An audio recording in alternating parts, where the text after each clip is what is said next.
ओम कृष्णाय वासुदेवाय हरे परमात्मने प्रणतक्लेशनाशाय गोविंदाय नमो नमः।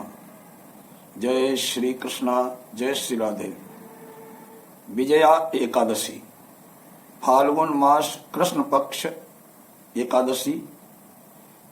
धर्मराज युधिष्ठिर बोले कि हे जनार्दन, फाल्गुन मास के कृष्ण पक्षी की एकादशी का क्या नाम है, उसकी विधि क्या है, सो सब कहिए। भगवान श्री कृष्ण जी बोले कि हे राजराजेश्वर, फाल्गुन महीने के कृष्ण पक्ष की एकादशी का नाम विजया है। इसके व्रत के प्रभाव से मनुष्य को विजय मिलती है। इस विजया एकादशी के महात्म्य के श्रवण पठन से समस्त पाप नष्ट हो जाते हैं। एक समय देवर्षि नारद जी ने जगत पिता ब्रह्मा जी से पूछा कि हे ब्रह्मन, आप मुझे फाल्गुन माह के कृष्ण पक्ष की विजया एकादशी का व्रत विधान बतलाइए। ब्रह्मा जी बोले, हे नारद, विजया एकादशी का व्रत करने से पहले किए गए पापों तथा वर्तमान के किए हुए पापों को नष्ट करने वाला है एवं समस्त मनुष्यों को विजय प्रदान करता है।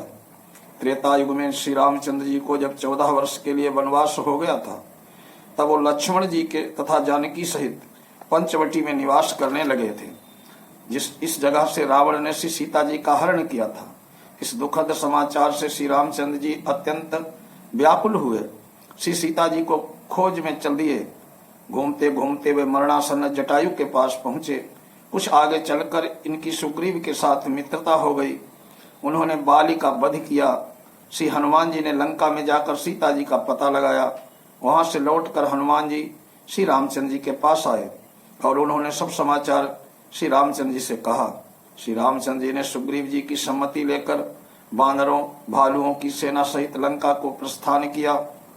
श्री रामचंद्र जी जब समुद्र के किनारे पहुंच गए, तब उन्होंने महान और अगाध मगरमच्छ से युक्त समुद्र को देखकर श्री लक्ष्मण जी से कहा, हे लक्ष्मण, इस समुद्र को हम किस प्रकार पार कर सकेंगे।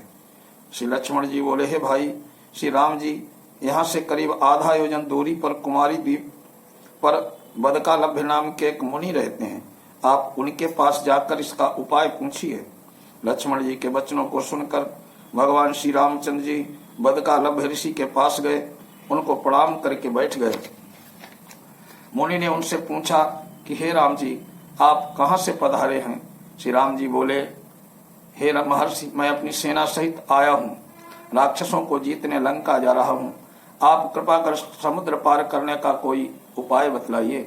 बदकालभ्य ऋषि बोले, हे श्री राम जी, मैं आपको एक उत्तम व्रत बतलाता हूँ। फाल्गुन मास के कृष्ण पक्ष की विजया एकादशी का व्रत करने से तुमसे अवश्य ही पार हो जाओगे, समुद्र से अवश्य पार हो जाओगे और तुम्हारी विजय होगी। हे राम जी, इस व्रत की विधि यह है कि दशमी के दिन स्वर्ण, चांदी, तांबा या मिट्टी किसी एक का एक घड़ा बनावे। उस घड़े को जल से भरकर उस पर पंचरत्न पंच पल्लव रखकर वेदिका इस पर स्थापित करे। घड़े के नीचे सतनजा 7 अनाज मिले हुए और ऊपर जौ रखे। उस पर श्री नारायण भगवान की स्वर्ण प्रतिमा स्थापित करे। एकादशी के दिन स्नान आदि नित्य कर्म से निवृत्त होकर धूप दीप नैवेद्य नारियल आदि से भगवान की पूजा करे। उस दिन भक्ति पूर्वक घड़े के सामने व्यतीत करे। रात्रि को भी उसी तरह बैठे रहकर जागरण करे। द्वादशी के दिन नदी या तालाब के किनारे स्नान आदि से निवृत्त होकर घड़े को ब्राह्मण को दे दे। हे राम, यदि तुम इस व्रत को सेनापतियों के साथ करोगे तो अवश्य ही विजय होगी। श्री रामचंद्र जी ने विधि पूर्वक विजया एकादशी का व्रत किया और उसके प्रभाव से दैत्यों के ऊपर विजय पाई। अतः हे राजन, जो मनुष्य इस व्रत को विधि पूर्वक करेगा उसकी दोनों लोकों में विजय होगी। श्री ब्रह्मा जी ने नारद जी से कहा था कि हे पुत्र, जो इस व्रत का महात्म्य सुनता है उसको वाजपेय यज्ञ के फल की प्राप्ति होती है। विष्णु भगवान का किसी के रूप में पूजन मानव मात्र की समस्त मनोकामनाएं पूर्ण करता है।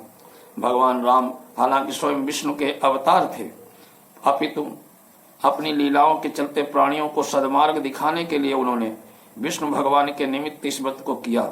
विजय की इच्छा रखने वाला कोई भी मनुष्य इस व्रत को करके अनंत फल का भागी बनता है। विजया एकादशी का व्रत प्राणी मात्र को हर क्षेत्र में विजय श्री प्रदान करता है। बोलिए लक्ष्मी नारायण भगवान की जय, श्री रामचंद्र भगवान की जय।